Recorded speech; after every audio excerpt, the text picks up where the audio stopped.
Maayong hapon natong tanan. Sunday afternoon is our time to learn about the people in the New Testament. Ika-171 natong pagtuon sa people in the New Testament. Ug nagpabilin ta mga igsuon sa The Life of Paul, katapusan nga bahin, ika-7. Let's all stand, magampo ta. Our gracious Heavenly Father, Lord, once again, we are so grateful, Lord, and thankful for this opportunity nga makawali na pud ko sa imong pulong. And I pray that you will prepare the hearts of each and everyone sa pagpaminaw, Lord. And I pray nga mahimo mi submissive sa imong pulong today. And I pray also, Lord God, nga mahimaya ka sa among panagpundo karon. Ang among kaugalingon, Lord, among ihatag kanimo kay ikaw ray angay mo gamit kanamo, Lord, ug walay lain. Salamat kay Lord. Once again, this is for your glory. We pray in Jesus' name. Amen. You may take your seat, please. Atong punan mga kaigsunan ug usa ka point sa pagkat-on nato sa kinabuhi ni Apostle Paul, and that is number 7 sad, Paul's faithful finish. Atong tapuson ang atong pagtuon sa iyang kinabuhi, ang pagka-faithful sa iyang pagtapos. Usahay sayon na pagsugod. Lisod ang pagtapos. Sa construction, dali ra ang pag-file sa hollow block, pero ang pag-finishing. Naadiha, mga kaigsunan, ang pinakanindot nga abilidad. Kaya pwede man maghiwi-hiwi ang pag-file, pero pag diha ka maghiwi-hiwi sa finishing, wala kay paglaom. So, naay nindot nga pagtapos na apoy bati nga pagtapos. Si Apostle Paul, nindot ang iyang pagtapos, mga igsoon, sa iyang pagpangalagad sa Ginoo. A faithful life ends with a strong testimony. Basta matinud-anon ka sa Ginoo, strong ang imong testimony. Mao ni mapabili nimo, mga kaigsunan. And Paul's example challenges us to finish our race with faith and devotion to Christ. Nasya diha nagkuha og strength, nasya nagkuha diha og reason ngano nga nahimo siyang victorious sa iyang pagpangalagad sa Ginoo until the end. So, duha ka butang kabahin ani, mga kaigsunan. Number 1, he finished his race with faith. Wala siya nitapos sa iyang kaugalingon nga kahibalo, kusog, abilidad. Wala. Iyang gitapos ang race pinaagi sa pagtuo niya diha sa Ginoo. Kung ato sa nambuhaton, mga kaigsunan, it means naata nagsunod, naata nagtamod, nangutana, nangayo og giya sa Ginoo pinaagi sa iyang pulong. Dili pwede mahimot ang viktoryo sa atong kinabuhi kung walay pulong sa Ginoo nga gisunod. Sometimes we preach the word of God but we live another kind of life. Dili ta mahimong victorious ana. Dapat according sa instruction sa Ginoo, sa pagbuhat sa buluhaton o sa klase nga kinabuhi nga nibuhat sa buluhaton, it should be in accordance to His will. In 2 Timothy chapter 4 verse 6 to 7, mga igsoon, 2 Timothy 4, 6 to 7, ingon sa verse number 6, "For I am now ready to be offered, and the time of my departure is at hand." Kung kauban ka tingali ni Apostle Paul, mga igsoon, ug usa ka nga naminaw ani, murag makahilak tingali ka, sa kanindot sa leadership ni Apostle Paul, unya mura nag magpabilin-bilin ba? Hapit na ta magbuwag, hapit na ko muuli sa langit. Ready na ko nga mamatay. No, the time of my departure is at hand. May tag departure sa fourth missionary journey. Dili man ang iya mag-journey ngadto sa langit. Ang gipasabot niya, tiguwang na siya ni panahon na. Nganong nahimo man siyang ready? Nganong nahimo man siyang andam sa pag-depart, mga igsoon? Verse 7, I have fought a good fight. I have finished my course. I have kept what? The faith. Mao nang natapos niya ang iyahang ministry, mao nang natapos niya ang dapat niyang humanon sa iyang pagpangalagad sa Ginoo because iyang gikip ang pagtuo niya sa Ginoo.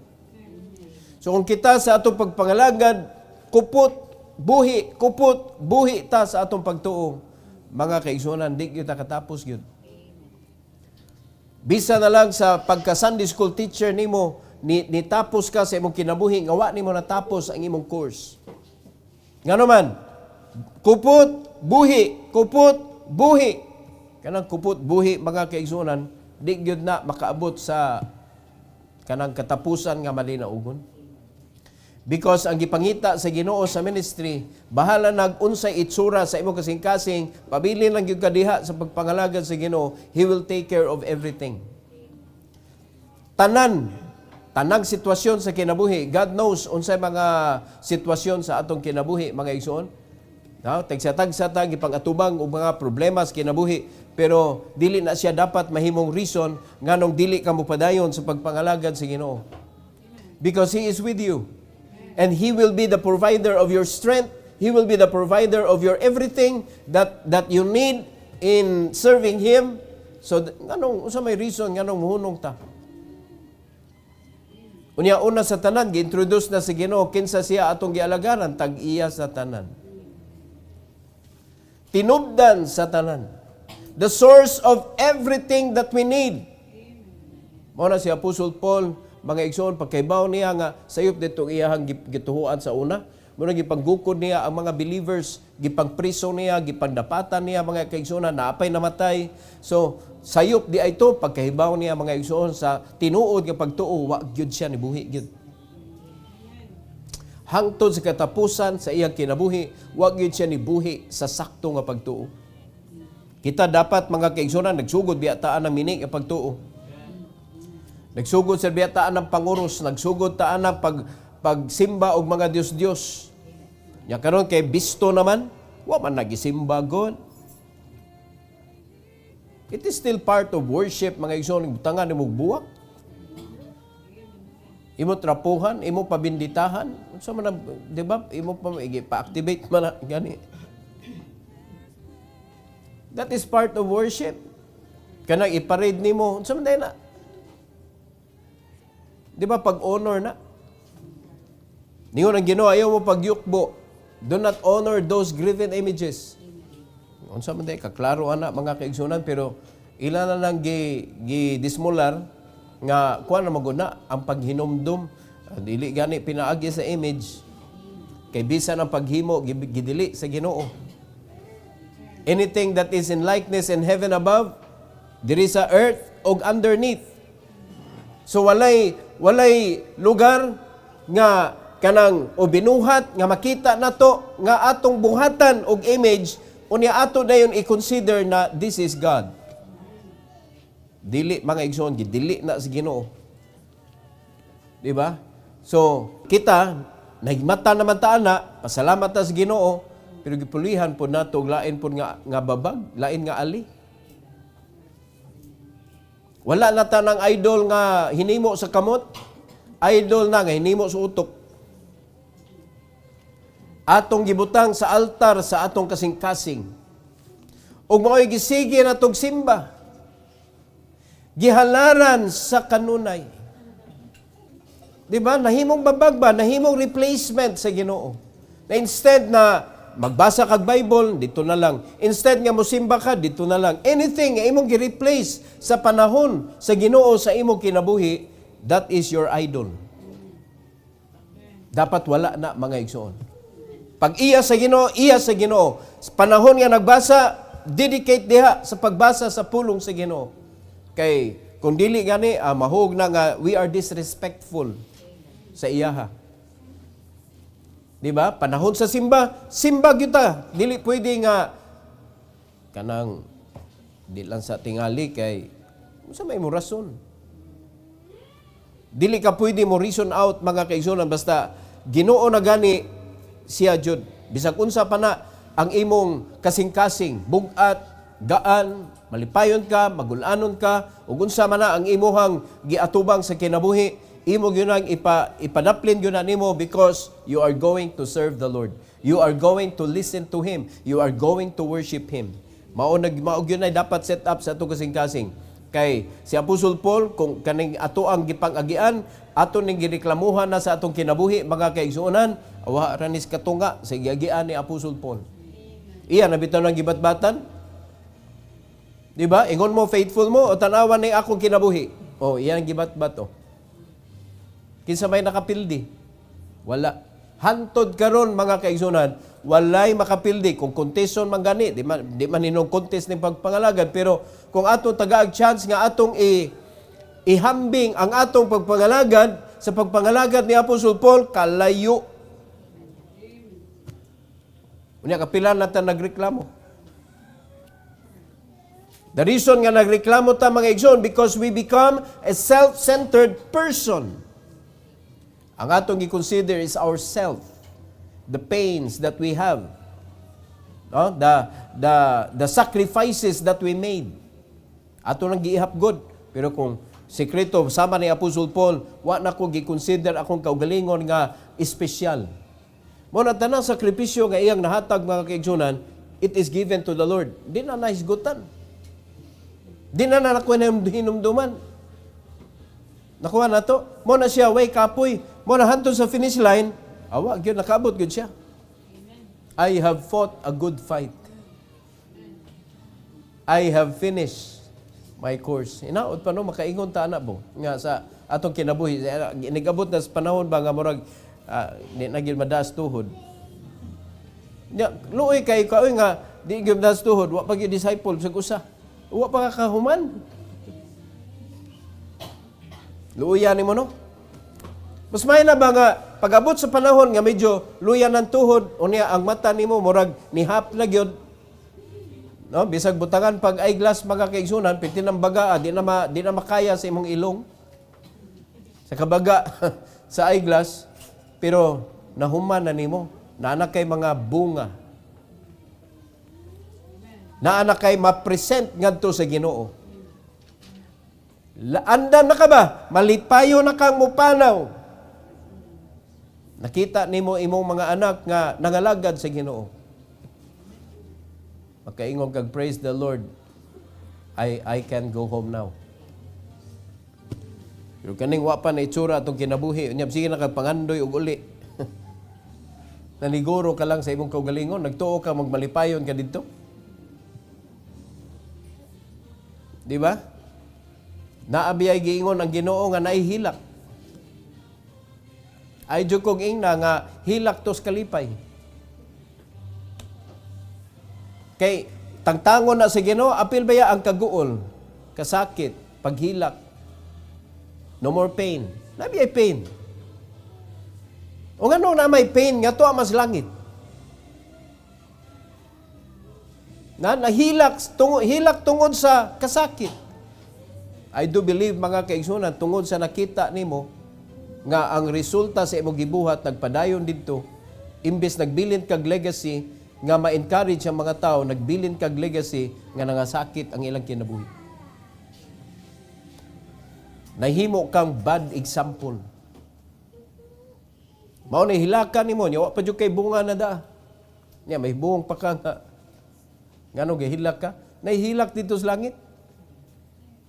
Unya di na ba na dali?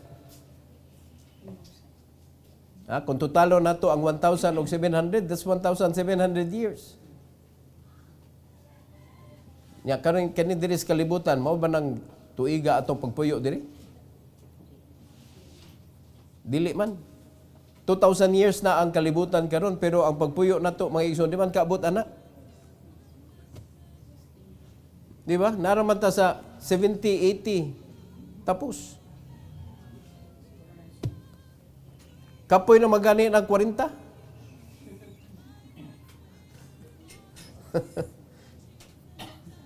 Nindot kayo, kunay ka ng 50 ho na ba niya? May pa nga, nangandoy pa kong another 50. Pila na ka kabuktaw nga ingon ana mga igsoon nga nangandoy pag another 50. Kasagaran gikapoy na oy. O nganong gikapoy man unsa day ning kalibutan na di ay. Pero bisag unsaon mga kaigsoon na magay problema, bisag asa talingi na magay problema. Pero kita dapat isolated ta. Ngano man, we are under the Commonwealth of Israel. Ni mo lagi pastor, yag sige gubat man. Di man na mo'y pasabot ako. Di na mo'y ako pasabot. Under ka sa Commonwealth of God's blessing. Panalangin ba? Nga gisaan sa Ginoo sa Israel. Naa sa imuhasad. Nato nga mga believers. So, sa atong pagkinabuhi, kung naa diha ang atong pagtuo, nagasalig ta diha mga kaigsunan, ano sa may reason manghunong ta? Let's finish the race. In Acts 20:24. Acts 20:24. Tanawa, bisag unsa pa nga problema, ingon si Apostle Paul, but none of these things move me. Mo niya sekreto. Neither count I my life dear unto myself, so that I might finish my course with joy. And the ministry which I have received of the Lord Jesus to testify the gospel of the grace of God, wa gyud niya na gihunong. Bisag unsa pay problema iyang giatubang sa kinabuhi mga igsoon. Mao na natapos gyud niya. Ang pinakasekreto niya mga kaigsunan, wa niya gi-consider iyang kaugalingon nga dear para niya. Iyang gihatag sa Ginoo ang iyang kinabuhi para makatapos siya nga malipayon. Kay kung atong kaugalingon sige na tong kuan nga giaway magud ko, lain magud iyang gibuhat gud, sige na kagkasuko. Nga naman, ang imong gitagaag dakong value, ang imong magkaugalingon mo na si kagkasakitan. Pero kaning tao nga wala niya gitanaw iyang kaugalingon nga mas taas og value kaysa Ginoo, pasakit nila, Ginoo man sila pasakitan ninyo, wala ra, okay ra ko. Masuko ka, masuko ka kadyot, pero mahuman dayon. Di ba? Pero kung ang imong kaugalingon mo imong gilantaw, mo imong gitagaan og dakong balor sa imong kinabuhi, mga kaigsuonan, sige na jud kag kasakit sa kinabuhi nimo. Ngano man, wa may hunong ning kaning mga di na to ganahan nga pangitabo. Sige man eh. Unya wa kay resilience kay ngano man. Ikaw may nisaw sa tanang kasakit. Di ba? Pero kung imong gisaligan ang Ginoo, pag diha ni abot ang kasakit, na feel nimo kadali, pero labay nimo sa Ginoo, Lord. Di na ko ni kaya dadon. Di na kay resilience. Mo na sikreto ni Apostle Paul nga taas kaayo ang iyang resilience mga igsoon. After siya gipriso, wali. After siya gimunalan, sa dihang naka-recover na siya og kanang strength, tudlo na sad. Grabe kay resilience ba? Kita dugay kita maka-recover oy. Layo ra kayo ta mga kaigsuonan. Wala ato gini ampo, Lord, tagayin taw ko bisag 1% lang aning Apostle Paul. At least natay kapanukanan ba? Hebrews 12:1 and 2. In Hebrews 12:1 and 2, mga kaigsunan, ingon sa Bible, verse number 1, wherefore, seeing we also are compassed about with so great a cloud of witnesses. Kita sad na naglantaw na to. Let us lay aside every weight. Muna gingon ni Apostle Paul, dear unto myself. Naan ang diha gitaguan. Ato nang lay aside. And the sin which that so easily beset us. Unsa ganini? Unbelief. Usara na siya mga igsoon. Mo nagipalahi ni Apostle Paul. And the sin. Usara ha? The sin which that so easily beset us, referring to unbelief. And let us run with patience the race that is set before us. Let's run. Kisay gaset ana nga race. God. Hindi makamuran. Nagset makag-imog kaugalingong kanang kuan, run. Pan na run. Sanang aran nimo ha. Sige na magkaglingaw-lingaw. Mudagan ta mga kaigsunan. So para maparihan ni Apostol Paul nga ma-finish nato ang atong race sa atong pagdagan mga igsoon, mo na kuhaon nato ang tanang kabug-aton sa atong kinabuhi kay kapoy kay mudagan nga ang imo gipangdan nagdapat kag napsak perting daghana mura kag gikan sa eskwelahan. Di ba na mga tao nga bisag wa nag-eskwela daghan kay pamaslak sa bag nya di gikinahanglan nga imo gidada. Mura mag habit na ba habit nga dadong ko ni ini dadong ko ni ini dadong ko ni. So dan napsak pitibog ata glakaw-lakaw ka piteng kapuyan nya wag gyud nimo gitouch na the whole day. Nang imo ra gikinahanglan di ay wow mura cellphone wallet ana ra. Pero gidaan nimo hasta tanan mga libro nimo gidaan nimo murag imo basahon. Nalagi ka ana lagi imo halagi na ay kabalaka. Pero imo nang dadon bisag asa. Mura imong bag kung timbangon abot nag 10 kilos. Naliman ka na maglakaw-lakaw ka 10 kilos. Wa man na nimo gikinahanglan. Bisag ka na mga estudyante, nabiya na schedule ang imuhang mga kuan, mga sa tawagan na imong subject. Pero na mga estudyante tapulan kay mo arrange sa ilang bag. Bisag wa na nila gi take up na subject ka na, gida ang notebook, gida tanan gida sa libro, gida ngano man, kapoy ka buwa, tapulan. Di gaantos ka. Di ba? Unsa may outcome ana? Aw eskwelahan gapon, school uses.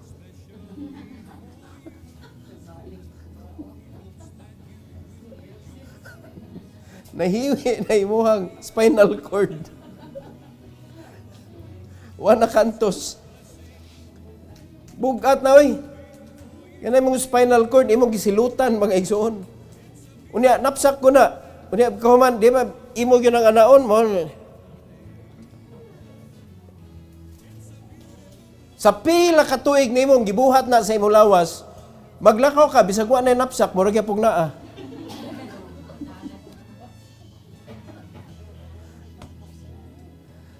So na tawagan na, eskwela gyapon na imuhang backbone, scoliosis. Nagi mga taong ingon ana, di ka kadaog kung mudagan ka grace, magdakag napsak, saan na nimo? Sa pagdagan nato sa race sa atong kinabuhi mga kaigsunan, mga batasan ang gipasabot ni Apostol Paul nga ato nang ipadaplin, lay aside kanang pagkasuyaon. Lali magkasi kagdagan niya kilo kanindot tulimbang ka. Yan dali kay ka makuan na dali kay kanya si kagdag cellphone yun. Mabangga ganyan na motor unya baka ninghunong na dito. Bang. Interruption. Nya kadagan ka. Wala, oy. Dapat wa kay dadon. When it's time to run the race, do not bring anything else but yourself and your faith in God. Run. Run. Run the race. Mo na giset sa Ginoo para nato. Another secret, not only laying aside every weight, another secret nga gikuha niya po, gigamit niya po sa Paul verse 2, looking unto Jesus. Amen. So man na, nag-lay aside ka every weight niya, ang imong gitanaw, lain man. Looking unto Jesus, the author and the finisher of our faith, who for the joy that was set before him endured the cross, despising the shame, and is set down at the right hand of the throne of God. So mao nay gisubay ni Apostol Paul, nakita niya si Kristo magani o. Siya mo'y nagbuhat nako, siya mo'y nagluwas nako, unya iyang gipas-an tanan, endure niya ang cross. Gidespise niya ang shame, iyang gidespise. Di ba? Wala niya gitagaag pagtagad. Unya, naglingkod na siya dito sa tuong bahin sa Diyos. sa trono. Muna niyo siya ako pod makareceive sa kog reward sa akong pagdagan. Mao na nakanindot motivation ni Apostle Paul sa iyang kaugalingon. Wala siya nagkinahanglan mga kaigsunan ug laing mga tao motivate niya. Siya mismo ang pulong sa Ginoo mo ay nag-motivate niya. Kay kung tao magud ang makamotivate nato, kumawa na siya, wa na. Lisod magud kang tao gud kay kanang tao may motivator na to, motiguang biya na. Nya makalimot na ta. Pero ang pulong sa Ginoo, sama siya, sama. Today, before, today, and forever. Sama. Way pagkunhod ang iyahang power. So, adto tatanaw sa Ginoo. Hinumdumi ni mga igsoon, a faithful servant runs his race with endurance and keep trusting God until the end. Dili lagi kung kanusa bugat na kaayo, diya pa nimo hinumduman ang Ginoo, pero kumugaan na, kaya na ni Lord. Ginuog tagyapon hantos katapusan mga kaigsunan. He finished his race with faith. Number 2. He looked forward to his reward. Nindot kayo na eh. It's a way of motivating yourself na ay reward. Tayo pa, nakaibaw mo, anak? Are you aware nga sa atong pagdagan sa race na ay reward? Na dili balikot sa mga igsoon. Dili kuan ka ng tubleron. Mga korona ang nagpaabot na ganti na ay reward. 2 Timothy 4:8. Unsay gingon sa Bible mga igsoon, henceforth there is laid up for me, specific ha, for me a crown of righteousness, which the Lord, the righteous judge, shall give me at that day. Unsa nga day iya gipasabot? Judgment seat of Christ. And not to me only. Mo ni nakanindot. Not to me only. Sa ato pa gi-offer sa ng crown sa tanan. But unto all them also that love His appearing. O karon mangutana ko ninyo, apil ba kaani? Do you love the appearing of the Lord? Makita na sa imong pagsimba. Makita na sa imong pagbasa sa pulong sa Ginoo. Makita na sa imong pagtuman kay mao na ang mga apiran sa Ginoo sa imong kinabuhi. So kung ang mga apiran sa Ginoo sa imong kinabuhi diri sa kalibutan dili ka excited, unya moingon ka nga excited ko sa pagbalik sa Ginoo. Asa imong proof? Nga na may mga meetings nga makigmeet ang Ginoo nimo. Adlaw-adlaw. Unya tibok adlaw sa Domingo. Gipangayo na sa Ginoo. Tanan bang Kristohanon excited ana mga adlaw? Then mo-claim dayon ta mga kaigsunan nga apil ko ani kay I also love the appearing of the Lord. Ano may mga appearance ang Ginoo sa atong kinabuhi? Dili man lagi ta excited. Bisag unsa pa kasakit ang imong kasing-kasing, malupigan na siya sa imong excitement. Amen. Kamantay mo atong missionary nga Domingo sa buntag namatay iyang anak. Na kana nga story. Pagkaibaw niya nga namatay iyang anak, ningon siya siyang asawa, sige lang, ibutal lang siya na diha. Let's go to the church. Nimba sila, wali siya. Nag-challenge sa mga tao, knowing ang iyang anak namatay. Kasi pasabot na, mas excited siya sa appearance sa Ginoo sa iyang kinabuhi kaysa iyang personal feelings. Mo nagingon ni Apostle Paul nga I count not myself nga mas importante pa kaysa Ginoo. Kaya ba ka na nato? Mo na question. Kay naanay corona mga kaigsunan. Dili kay nagsige na kaghandom kinos kang balik Ginoo. No? Corona biya ni basta kita gandom ba. Tempo ang paghandom sa pagbalik sa Ginoo kanang pagka-excited nimo sa mga panahon nga mag-meet mo sa Ginoo. O dera ang pinaka grabe. Nagsaad biya siya nga kuyugan ka. Another appearance sa Ginoo sa atong kinabuhi when we go to serve the Lord na sa gospel ministry. I will be with thee always, even unto the end of the world. Kuyugan ka sa Ginoo, appearance na mga kaigsunan. Excited? Nanghilom na. Excited ba ta? Saya nga aning crown of righteousness eh. Gi-offer man ni sa ato tanan. But di pa wahi ang tanan kay buhi pa man ta. We can still finish the race with joy. With the crown of righteousness at the end. Pwede pa. So be excited. Be excited to come to church. Be excited to read the Bible. Be excited to learn and understand and do. Be excited. Basta para na sa Ginoo, be excited. Are you listening? Anything that is connected to the Lord, be excited. Pag-uli sa tithes, be excited. Hatag sa offering, expression of my love, I'm excited. Kanang ito, nanakay, giputos-putos mga igsoon, kaya magkita na mo sa imong ginigugma. Excited ka nga, matunol na nimo ba? Di ba? Yung gisnatch pag-abot sa unahan. Pitig, guula nimo. Excited ta. Pero kita excited kini kung ako offering pag-abot sa unahan nakuwang man kuhain sa to offering be. Ikaw may snatch. Way ayo ka. Dili ta excited ba? Mo na dako na tong problema. Unya mamiss nato ni pertinindutaan ni mga kaigsunan. Ato ni i-offer sa tiilan sa Dios diha sa iyang trono. Numdumi ha? Not to me only, but unto all them. Dapat ato ning ikuvet ba?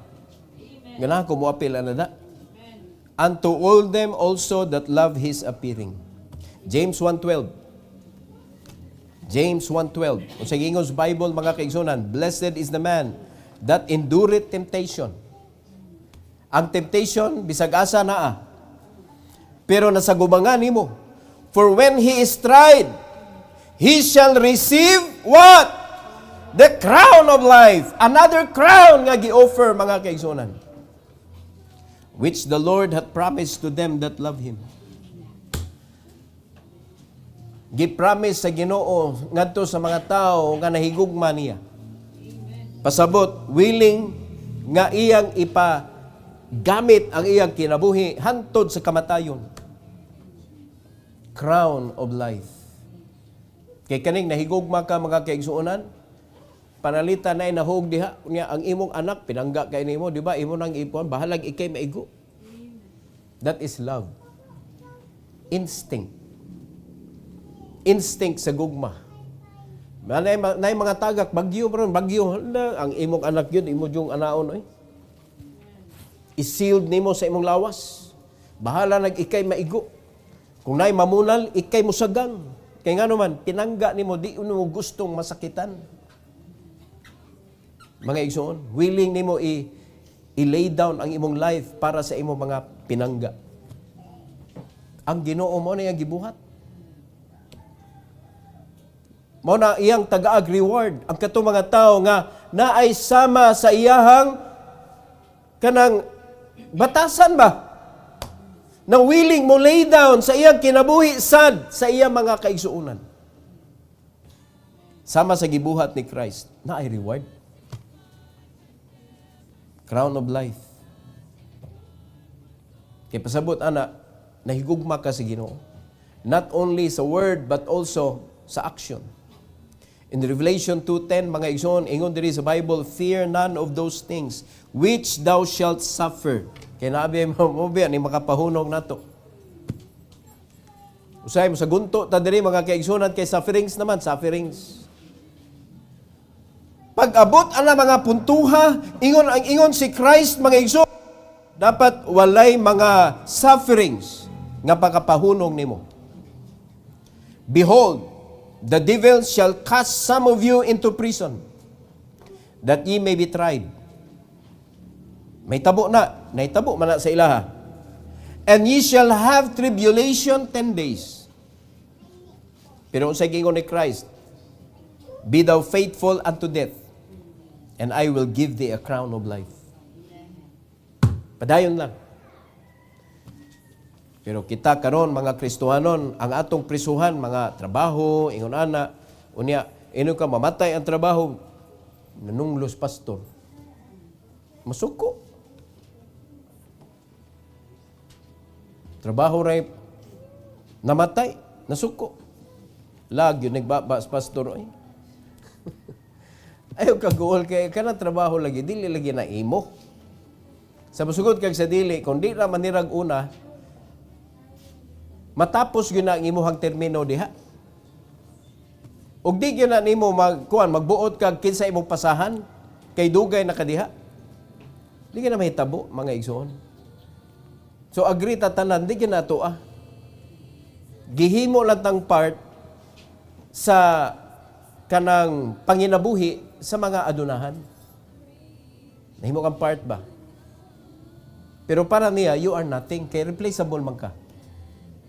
Diba? Mas importante niya iyang negosyo kaysa imo.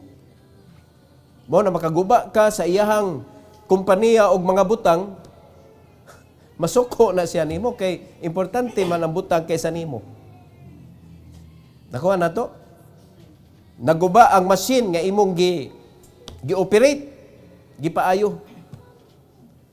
Tato, ikaw na po'y naguba tungod sa machine. Gipulihan ka. Gipulihan ka. Ingon ana ka kaklaro ang kamatuoran mga kaigsunan. So, ang Ginoo naghatag nato og kanabitong way. Gitudloan ta niya. How to run this race. How to finish the race with joy and with that expectation that there is a reward at the end of the road. Gitagaan ta niya mga kaigsunan og instruction. So unsa may angay natong buhaton ani? Kita na may nanagan ron. Unya garantisado man nga ang gigamit ni Apostol Paul epektibo. Usa gigamit gani? Katong duha ka L, lay aside every weight and looking unto Jesus. Buhin-buhin ni na kabugat nga wa nimo gikinahanglan sa pagdagan unya tutok ngadto kang Kristo. Ayaw kahadluki ang bisan unsa nga mga obstacle, mga problem. Ayaw kahadluki, endure it. Sa dihang nidagan ka na mga temptation, ayaw hunong. Diba? Sa ako nang giingon, agig Bible School, visitation na, mag-visitation, bisag di ka ganahan, imong lawas, di ganahan mo lakaw. Lakaw juga kay visitation man, mo na kay, huwag kay gana, dito ka mangitag mga snack-snack diha, dito. Pahurot sa oras ba? Nambid-nambid pa, snack-snack. Para lang ma-serve ang time. Okay, sige ilad. We cannot deceive the Lord. Amen? So, mo na mga mahitabo, mga kaigsunan. Wala nakadaog sa temptation. It is the body nga mo'y kanunay tintalon, the body. But if you cannot endure that temptation, muhunog jud ka. Muhunog ka mga kaigsunan sa pagsunod sa Ginoo. So, wala kay reward. Unya, pag naay mga sufferings, according sa gisulti sa Revelation 2:10, ay kahadlok. Fear not. Fear not. Are you listening? Ay kahadlok. Di ko kay unsap lang.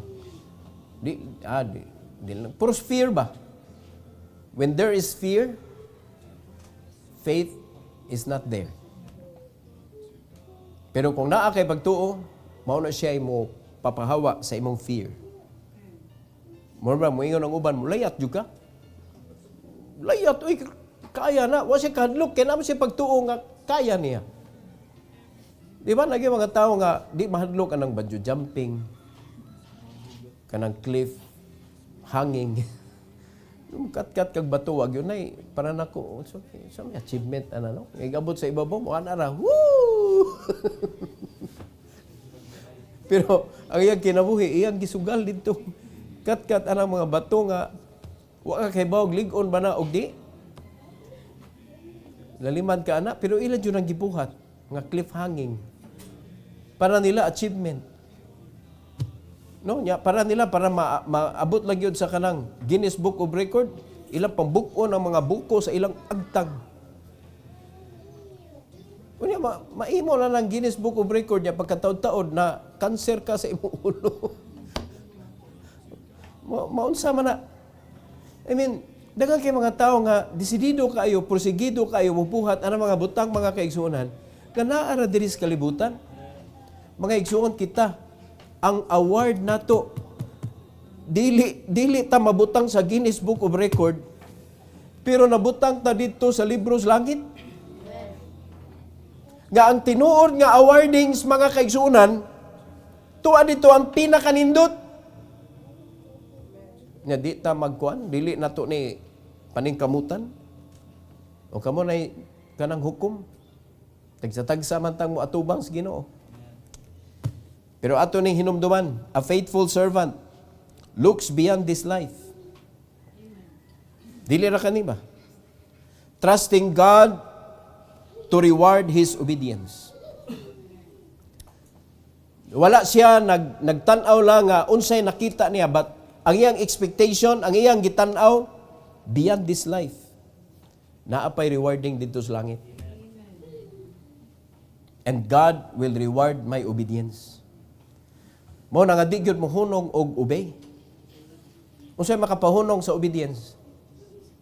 Disobedience.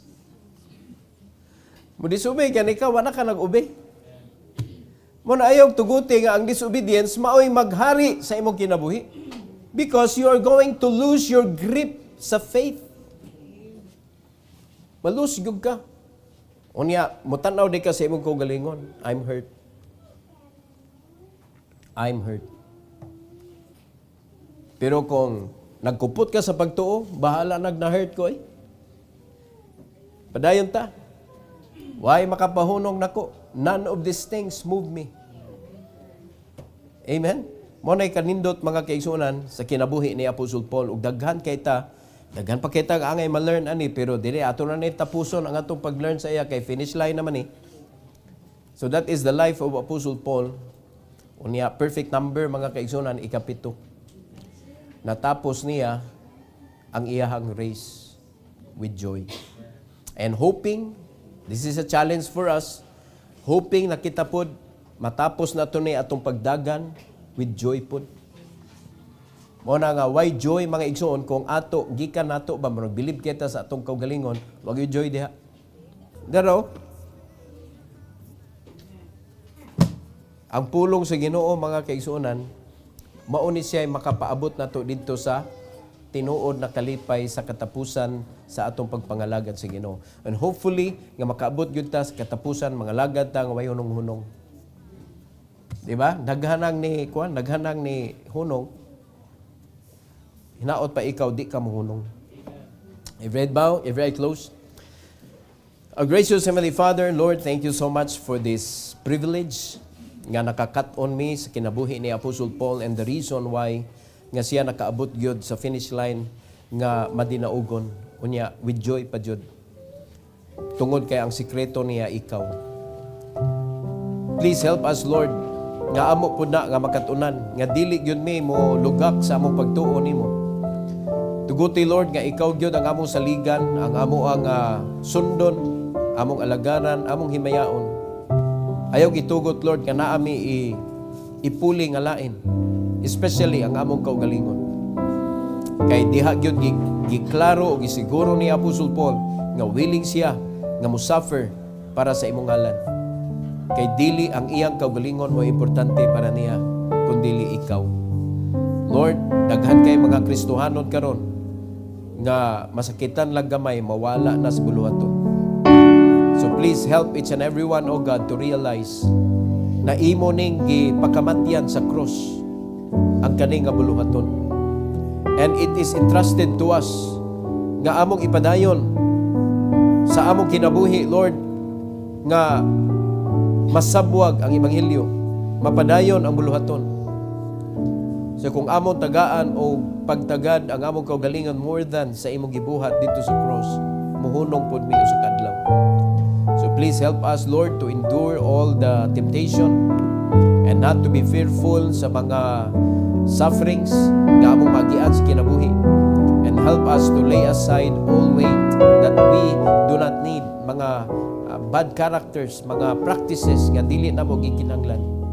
And please help us to focus on you, nga ikay author and finisher of our faith. Salamat kay Lord, ani nga mensahe. And please bless your people, dear God, as they come to the altar this afternoon to praise you, to honor you, sa paghatag nimo ani nga message nga naka-encourage namo, Lord, sa pagpadayon gyud bisag unsa pay mahitabo nga di gyud mi mohunong sa pagpangalagad nimo. And we know pagani sa simbahan dili man ni siya pagpangalagad kundi pag-worship diha nimo. And once nga moadto nami sa field, that's the time that we can serve you, Lord. I pray nga dili namo balihon ang among unahuna, kay naay uban nga magunahuna nga nakapangalagad na sila kay nakasimba. So please, Lord, help us to remember that ang pagpangalagad mao ang pagdala sa ebanghelyo ngadto sa mga nangawala aron sa pagwali sa ebanghelyo ngadto nila. And ang pagsimba mao ang paghimaya kanimo, Lord, sa paggamit nimo namo. Salamat kay Lord ana nga pagtudlo. And I pray that in this invitation it could give glory and honor to your name. Salamat kay Lord. In Jesus' name we pray. Amen. Amen. Karon ikaw gipanalanginan kas Ginoo